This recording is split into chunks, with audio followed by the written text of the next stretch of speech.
Bienvenidos a este episodio, donde exploraremos los procesos de transformación de Colombia a lo largo del siglo XX. Hablaremos de los aspectos sociales, políticos y económicos de una modernización. Dando a conocer, mi nombre es Valentina Santiago Medina.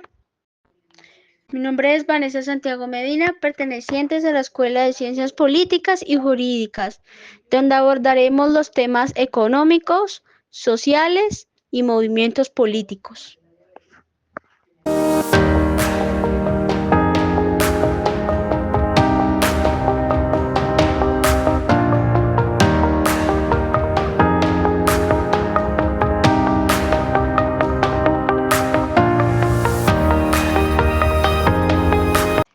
Ahora vamos a dar a conocer el proceso de modernización en Colombia en el siglo XX.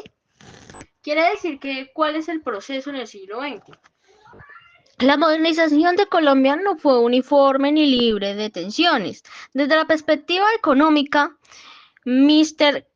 Gravy del 2015, el artículo muestra que entre 1845 y 1930 el país transitó de una economía agraria hacia una industrial independiente, marcada por la expansión cafetera y la consolidación de una clase empresarial rural.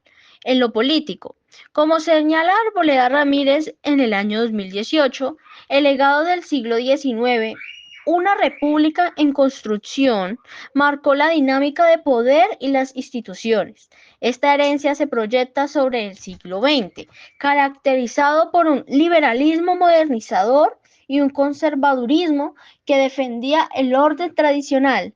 Saint-Reubner, 1997, aclara en su artículo, analiza cómo el segundo tercio del siglo XX las élites colombianas utilizaron el aparato estatal para consolidar un modelo económico favorable, como el capital urbano, lo que profundizó la desigualdad social. En este proceso incluyó amplios sectores rurales, alimentando tensiones que más tarde desembocarían en un conflicto armado. Esto también se da apertura, es que por años, se puede decir que por décadas, en la Constitución de 1991 dicen que Colombia es un país que descentraliza su poder, pero por lo que vemos sus políticas son muy centrales el poder en las grandes capitales, como ejemplo Bogotá, en donde se brindan más oportunidades que en los propios pueblos,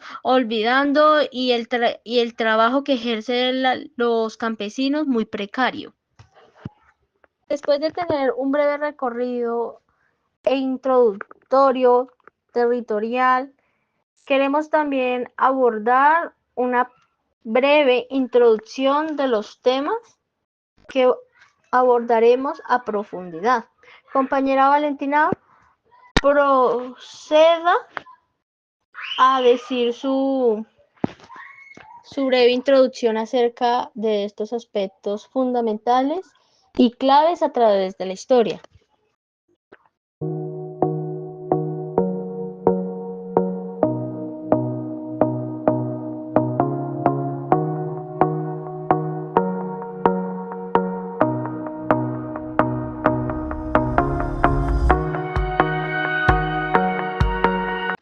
Vamos a dar una introducción en el periodo comprendido entre el siglo XIX y en el siglo XX. En Colombia fue fundamental para la configuración de un Estado, de una sociedad moderna. Durante este tiempo, el país experimenta transformaciones políticas y económicas y sociales que definieron su rumbo desde la disimulación de la Gran Colombia en 1831 hasta la consolidación del Estado centralista. Con la Constitución de 1886, Colombia vivió intensos conflictos internos, disputas territoriales y cambios estructurales. En su economía, la parte de la expansión del sector cafetero, los problemas de infraestructura y la independencia de pocos productos de exportaciones y marcaron el desarrollo económico del país. Al mismo tiempo, las disputas entre el centralismo y el feudalismo es entre una iglesia y de la parte del Estado. dando a conocer una construcción de ciudadanía en la lucha por la igualdad, y estos procesos fueron determinados para la guerra en una configuración de naciones y senderos básicos de los sectores rurales de Colombia en el siglo XX. Aparte de eso, también quiero hacer un paréntesis donde el conflicto desde la década de los años 50 marcó un punto de inflexión con el auge de la violencia, un conflicto entre liberales y conservadores, que según Arboleda Ramírez su libro, su artículo en el año 2014, se convirtió en un patrón persistente de revolución violenta de los desacuerdos políticos. Uribe hincapié en el 2001 plantea que estos conflictos no eran simples luchas partidistas, sino disputas profundas sobre el proyecto de nación. Esta violencia estructural se transformó en los años 60 en una insurgencia armada de tipo ideológico, con el surgimiento de grupos guerrilleros como las FARC, el ELN y posteriormente el M-19. En consecuencia, el pasado siglo XIX y el siglo XX en Colombia estuvo marcado por transformaciones profundas en ámbitos políticos, económicos y sociales y territoriales. En el aspecto económico, el auge del café y la minería contrastó con la precariedad de la infraestructura y la dependencia de exportaciones primarias. En lo social, la abolición de la esclavitud y el sistema de castas influyeron en la construcción de la ciudadanía. Ahora se conducirá en el sector económico. Valentina, ¿usted qué perspectivas o cuál fue el auge en el siglo XX, más que todo XIX y XX, donde fueron los más relevantes en Colombia, en donde hubo una revolución industrial y capitalista avanzada? ¿Qué dice usted sobre los productos exportados económicamente? Dando a conocer los cambios de expansión de los sectores cafeteros, se consolida como el principio del producto de exportaciones generales, la mayoría de integraciones en el país en la parte global, dando a conocer los problemas de infraestructura no son adecuadas por la parte de las lluvias y el cierre también de ciertas carreteras para que puedan transitar los buses y los trenes en ese tiempo. La falta de vías y comunicación de transporte dificultó el crecimiento económico y la competitividad del país en el comercio nacional. Otro factor es la dependencia de la economía agrícola. Aunque la infraestructura del café creció, la diversidad económica en la legitimidad en Colombia y la vulnerabilidad de factores en los aspectos internacionales. Otro factor es la parte de una de las principales dificultades económicas de Colombia fue el cambio en el sector del transporte, la complejidad de la geografía del país, obstante en la parte rural de la comunicación eficaces. También en la parte del comercio, integración económica, la parte de los ferrocarriles, la parte de las carreteras, no fueron consolidadas. También la parte del desarrollo y otro avance en el siglo XX, una considerable precio del transporte la realizaba en sus sectores que se frecuentan en moneda en acceso del periodo. En esta parte se caracterizó mucho por la vulnerabilidad, como por ejemplo, el café. El café se convirtió en el principal producto de exportación en Colombia, consolidando a Colombia como un país agroexportador. Este sector impulsó el desarrollo de nuevas regiones productivas y favoreció la integración del mercado interno. Esto quiere decir, unos estudios hace poco comenta que Colombia en Latinoamérica somos el tercer país que tenemos una gran exportación a nivel internacional de café, ya que es un café fresco, no es almacenado porque por su diversidad climática nos da el privilegio de mantenerlo todo el año, o sea, ser constante. Unos estudios de la Universidad Nacional en su repositorio en el año 2000 Específicamente, no se aclara el año en la formulación del artículo. El artículo se llama El café en Colombia a principios del siglo XX, brindado por el decano Absalón Machado, profesor titular de la Universidad Nacional de Colombia, Facultad de Ciencias Económicas. Él nos expone que la historia del café se dividió en 4 partes: el establecimiento de la industria cafetera entre 1880 y 1910, la segunda, la expansión precapitalista de la economía de 1910 a 1930, la tercera, la transición del capitalismo de 1940 a 1970, y la cuarta es la modernización de la economía cafetera y su crisis estructural de 1970 al año 2000. Como ejemplo, el establecimiento de la industria cafetera y sus características. En este periodo, el café tuvo 3 zonas de asentamiento: primero en los Santanderes hacia 1880, luego en Cundinamarca, Tolima entre 1880 y 1910, y finalmente en Antioquia y Caldas finales del siglo XIX y a principio de la década del presente. Sin embargo, a principios del siglo, el peso de la producción provenía del oriente. La zona antioqueña apenas empezaba a dar los primeros pasos. Inicios de los Santanderes. El café entró por los Santanderes y se arraigó allí a fines de la segunda mitad del siglo XIX, cuando la economía exportadora había sufrido reveses significativos con la crisis de las ventas de quina, añil, tabaco, cuando las artesanías y el trabajo a domicilio en los Santanderes estaban dejando, entre otras. Ahora procedemos en la parte de transporte. Compañera Valentina, ¿nos brinda su aporte? Otro desafío económico en el progreso de la economía en el país, en los desafíos originados por la geografía. En Colombia construyeron un desafío significativo para la edificación en cuestión de vías, hasta el bien avanzado en el siglo XX. Una consideración proporcional en el transporte se realiza por las rutas de senderos, que frecuentemente se vulneran las necesidades.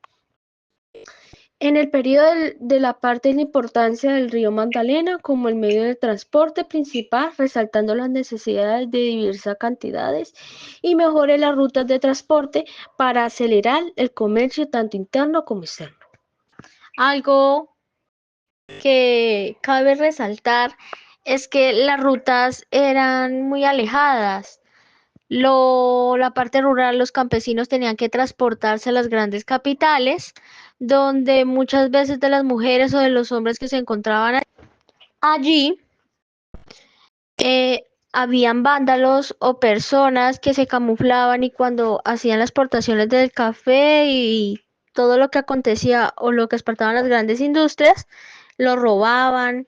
Se incrementó en ese tiempo la violencia, el robo y los secuestros, y comentan que las mujeres eran muchas veces peligrosas, las mujeres comerciantes, pasar por esas rutas hacia las grandes capitales, porque las robaban, las violaban, y muchas veces de estas mujeres no se encontraban porque no contaban con los recursos o las tecnologías, ya que el capitalismo y las grandes industrias estaban centradas en ¿cómo se le dice? En las capitales de cada municipio, por así decirlo. Otro factor a abordar que se representaba mucho en Colombia es la minería. Aunque la minería ya no tiene la relevancia de la época colonial, la extracción de oro y plata siguió siendo una actividad económica clave en diversas regiones. Unos estudios sacados hace poco de la Fundación para la Educación Superior y el Desarrollo. La minería en Colombia, impacto socioeconómico y fiscal. Proyecto de la Cámara Asomineros de la ANDI, elaborado por Fedesarrollo. De investigación, comenta que a nivel internacional, la evidencia empírica muestra que varios países han podido superar los riesgos que representa la minería para el crecimiento económico. Economías que tiene variados niveles de desarrollo, que cuenta con distintas ubicaciones geográficas y producen una amplia gama de productos mineros. Han podido conciliar la existencia de una minería pujante con una economía fuerte y dinámica.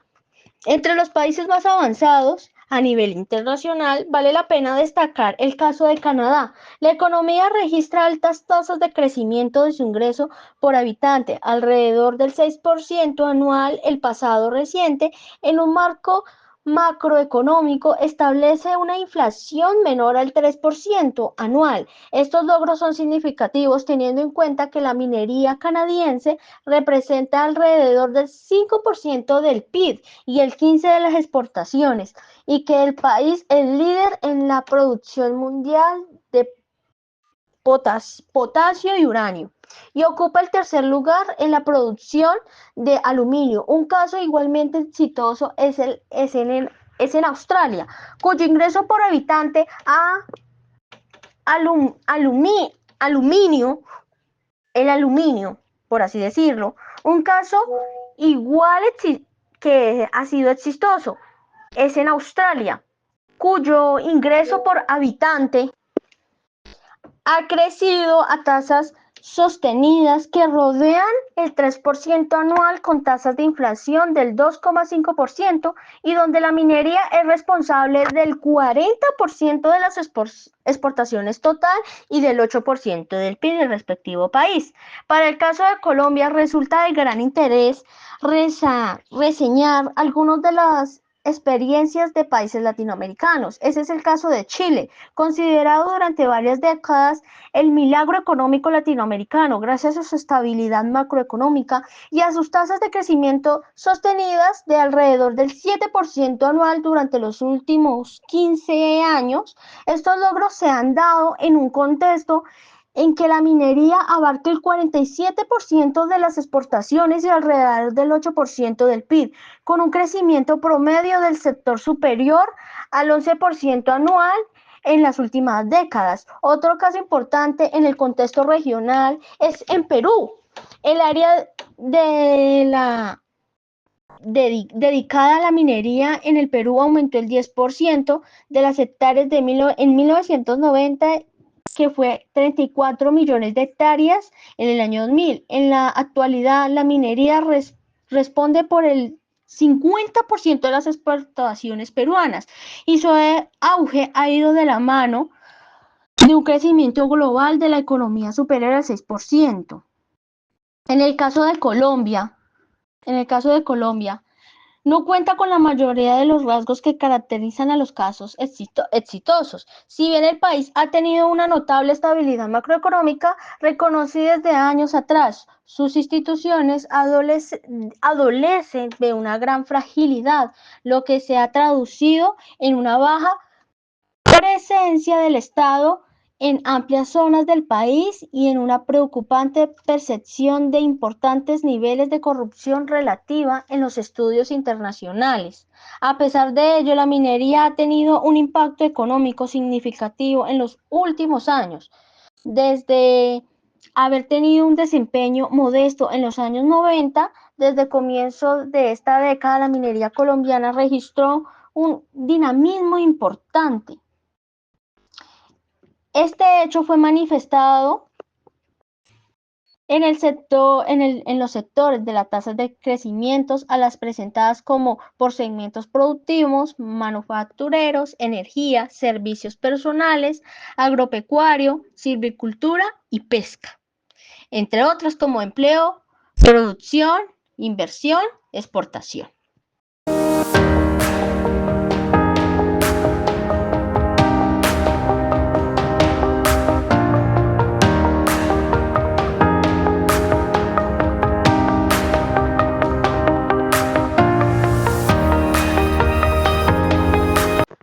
Ahora vamos a descender la persistencia en la discriminación y la exclusión social.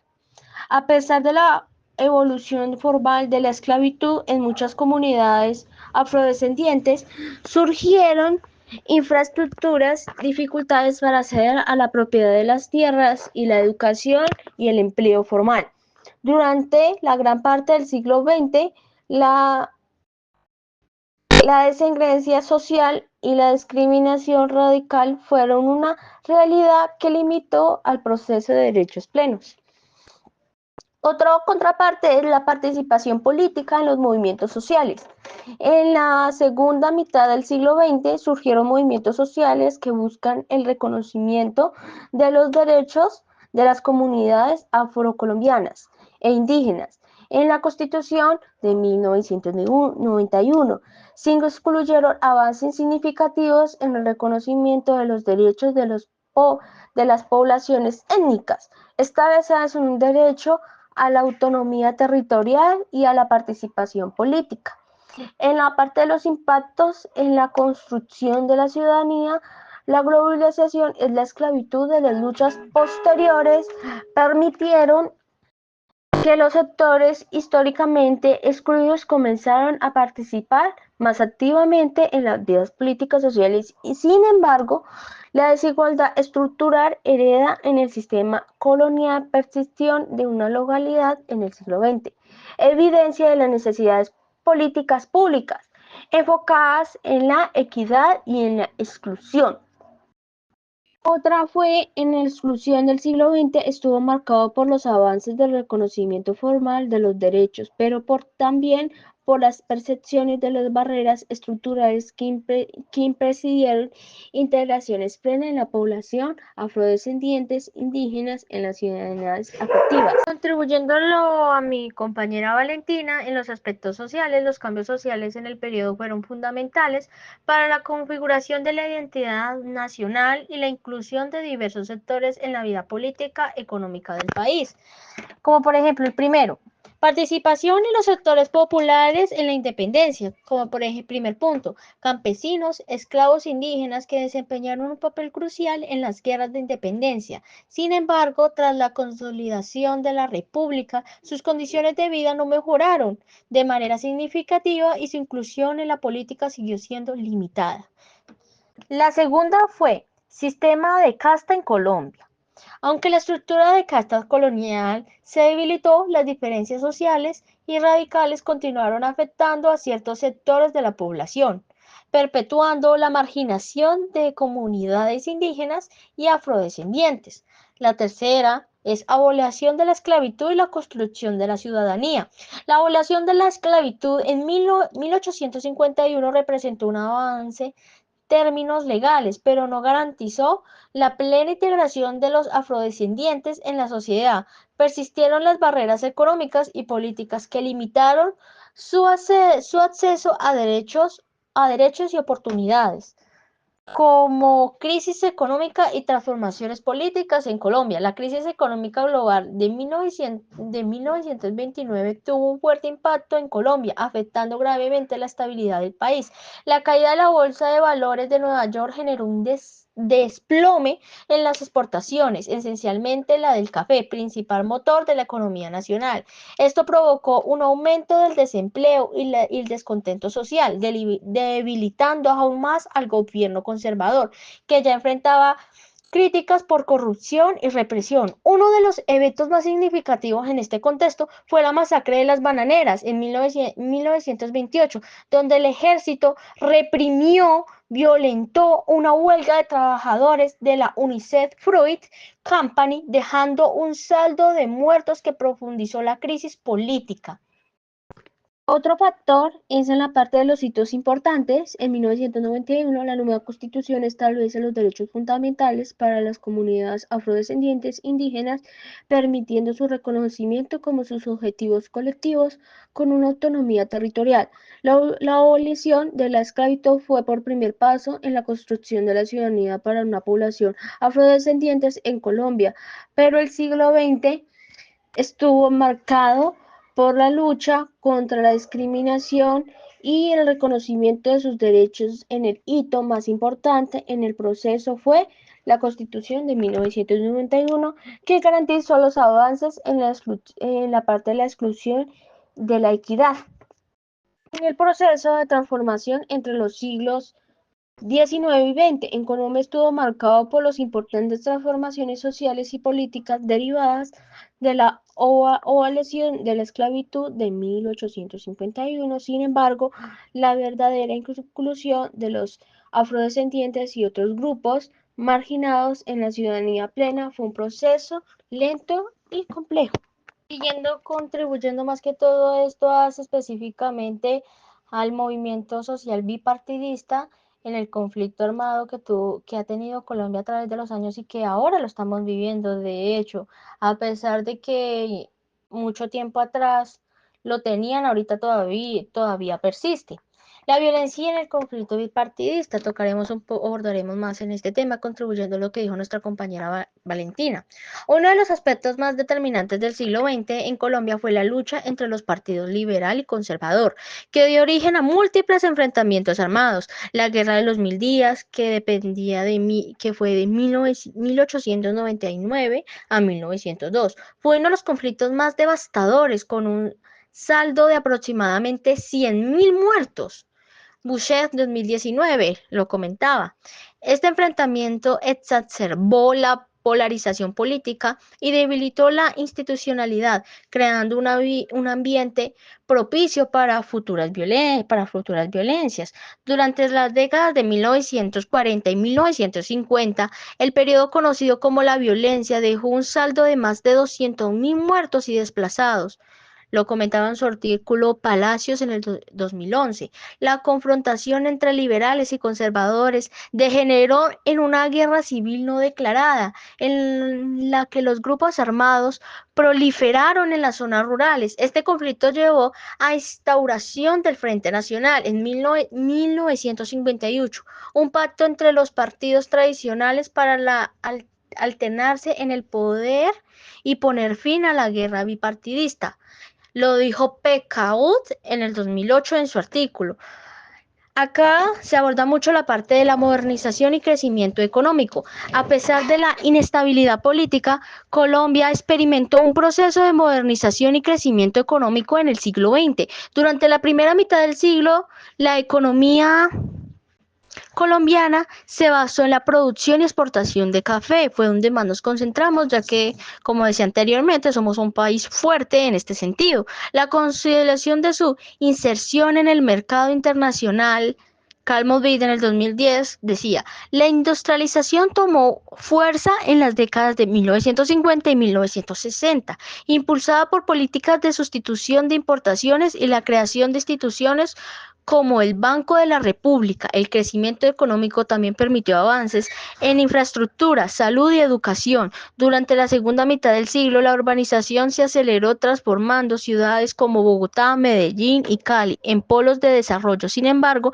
la desigualdad persistió y muchos sectores rurales quedaron excluidos de los beneficios del desarrollo. Lo decía González en el 2015 en su artículo. La tercera es el narcotráfico y la guerra interna. En las décadas de 1970 y 1980, el narcotráfico emergió como un fenómeno que redefinió la política y la violencia en Colombia. El auge del cartel de Medellín, liderado por Pablo Escobar, y el cartel de Cali convirtió al país en el epicentro del tráfico mundial de cocaína.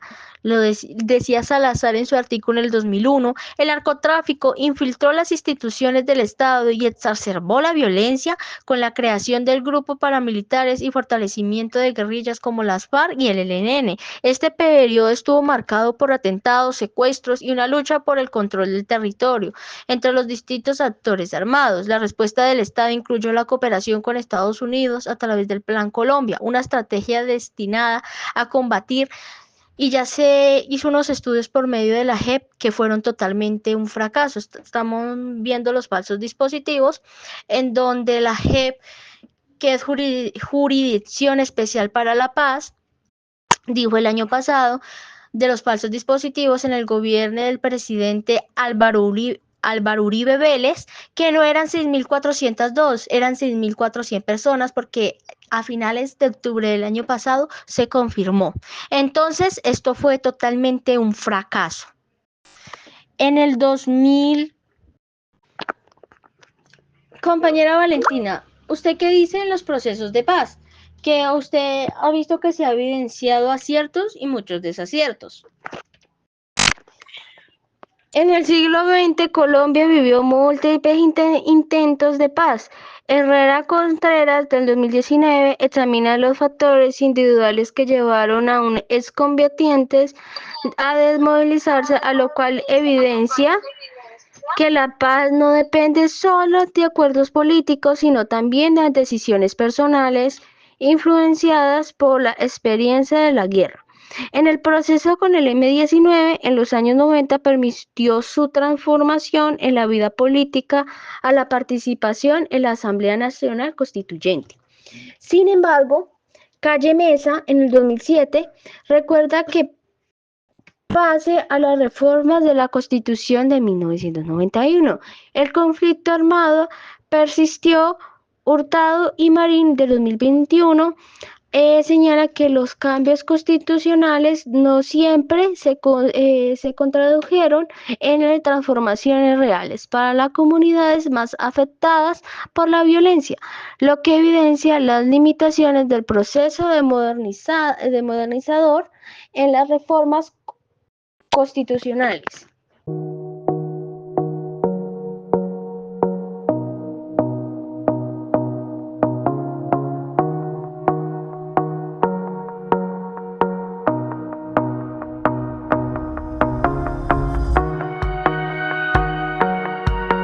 Vamos a dar a conocer el surgimiento de las guerrillas y los conflictos paramilitares con mi compañera Vanessa Santiago. En Colombia.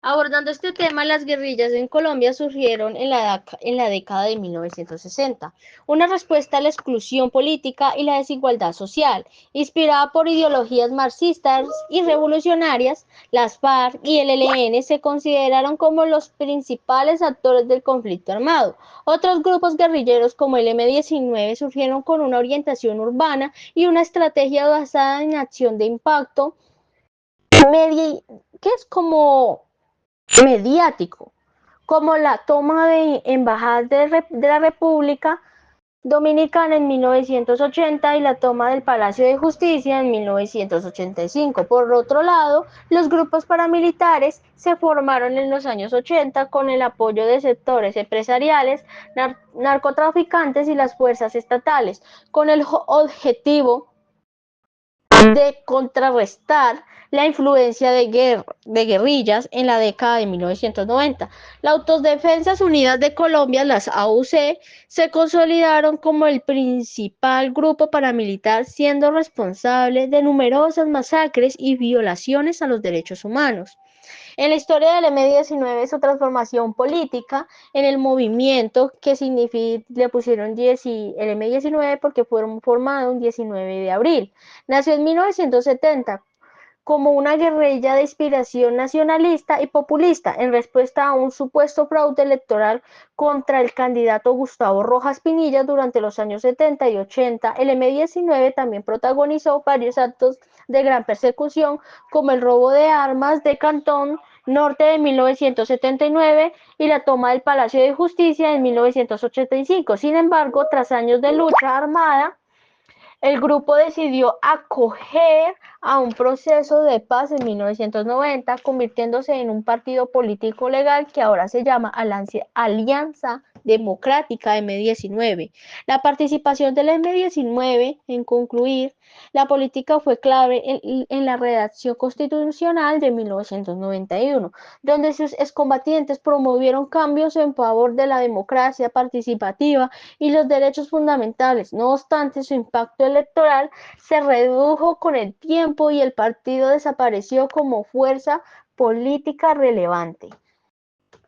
Compañera Valentina, ¿usted qué opina de la democratización y el proceso de paz en el siglo XX?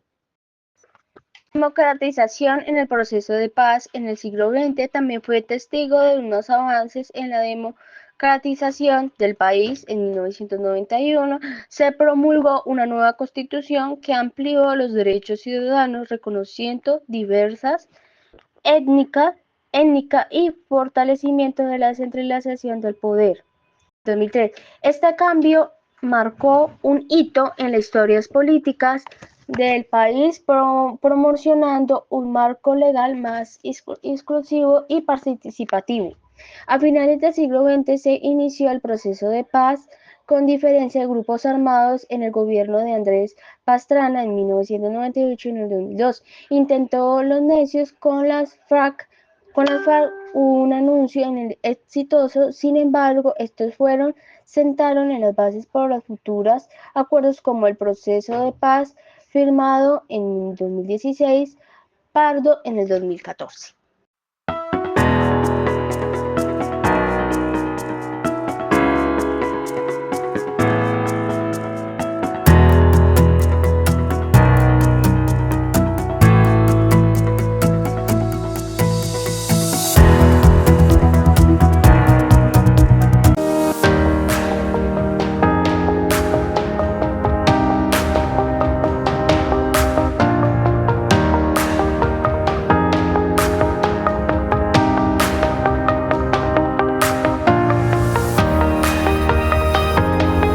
Mi compañera Vanessa va a dar la parte de una conclusión en los partidos políticos que surgieron de desapariciones en la parte de Colombia.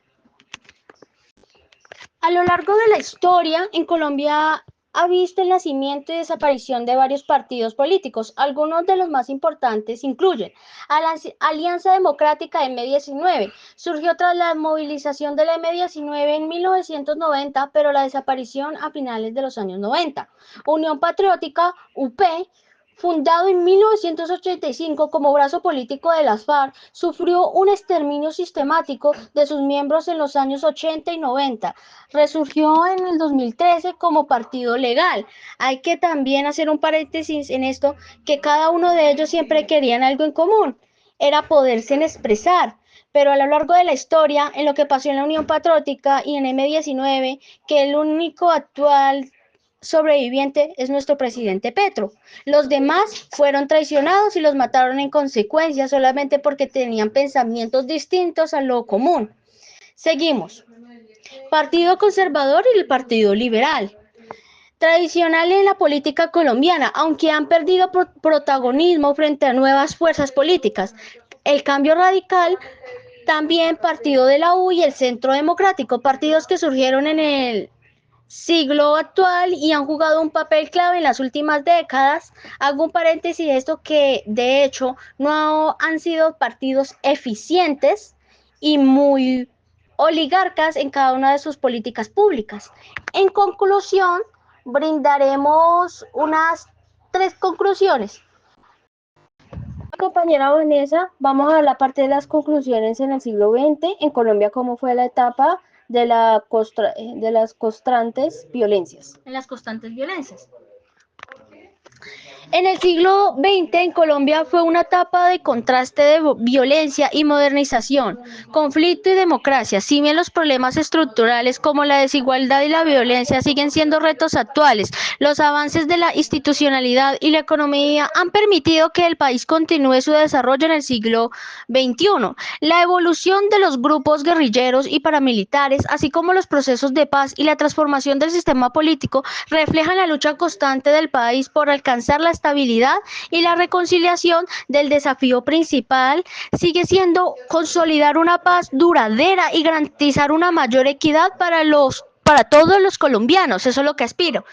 La segunda conclusión es: la desigualdad social en Colombia ha sido una de las problemáticas más evidentes a lo largo de su historia. Mientras que una parte de la población concentran grandes riquezas, lo que pasa con el partido, muchas veces Partido de la U, Centro Democrático, que me disculpará, pero no me parece Partido Centro Democrático, sino Partido Centro Demoniático, con sus políticas nefastas.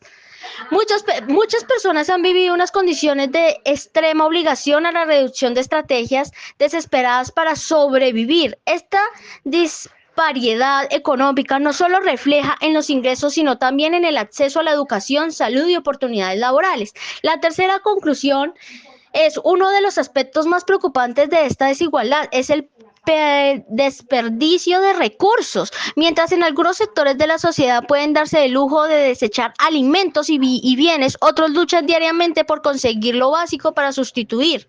La falta de una distribución equitativa de la riqueza y la ausencia de políticas efectivas para la reducción, la brecha social han perpetuado esta problemática. La modernización y el uso responsable de los recursos, que es lo más lógico, pero lamentablemente eso no pasa ni acontece. Junto a las políticas de inclusión y equidad son esenciales para contribuir a la sociedad más justa. Solo a través de la implementación de programas sociales, acceso equitativo a la educación y oportunidades laborales, será posible reducir esta diferencia y avanzar hacia un país más equilibrado y próspero para todos. Muchas gracias por su atención y espero que este podcast haya sido de gran contribución para ustedes, para que se puedan nutrir qué está sucediendo. Nos despedimos con un abrazo fraternal y adiós, que estén bien.